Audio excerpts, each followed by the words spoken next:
Hello everyone. This is Mohammad Borhan Uddin, and my student ID is 20206753. So I'm currently doing the hospitality and tourism service management in AA Poly, Australia. So as the requirements of uh, assessment 3A video presentation, we are asked to uh, we are asked to do a uh, we are asked to do a video presentation on our own service experience that we recently uh, had from any sort of hospitality industry, and we need to link our service experience to any relevant service concept that we learned over the course in hospitality and tourism these courses. So, as a matter of fact, I made my own PowerPoint slide and my experience, and I tried to link all the details and how uh, my mechanism to explain the service experience and my suggestion of the management as well. So, you guys can see this is assessment 3A, and the course code is THH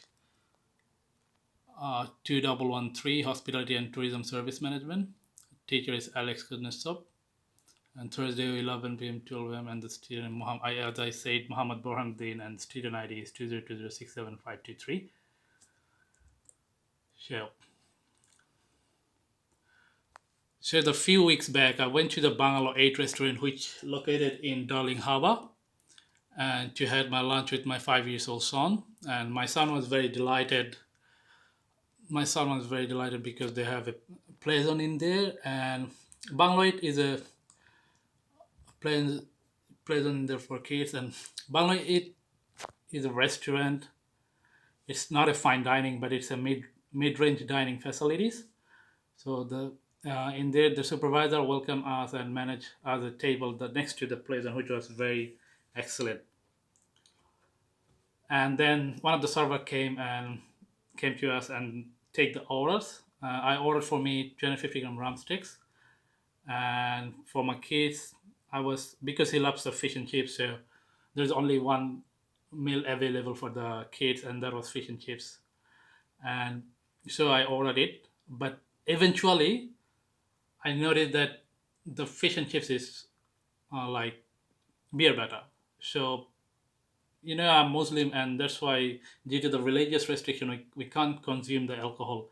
So I asked the server if he could change it or make it without the beer. So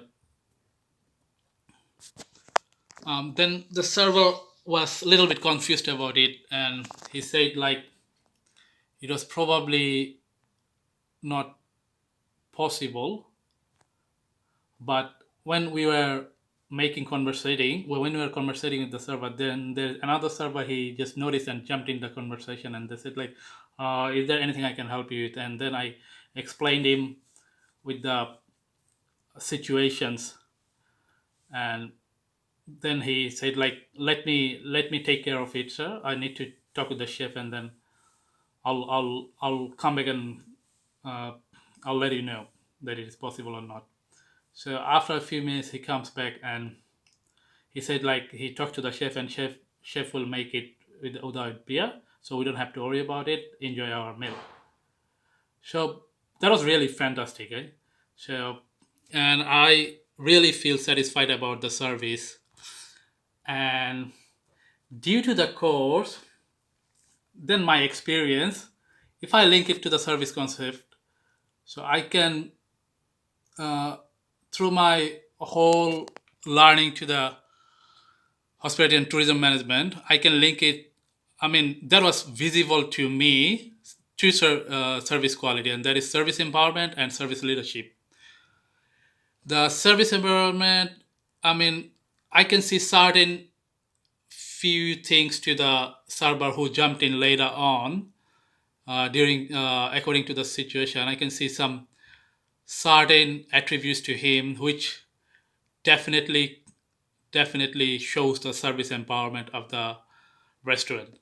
So couple of them are focused on the customer. The server was very focused and he really knows what the customer needs. Then frontline decision making, and he just make the decision instantly. He just didn't hesitate like the other server. He went to the chef straight away and asked about if he could change it or not. And there's a good important thing is that employee, I mean that server, the second one, he has really good mentoring capability, which is a good sign of service empowerment.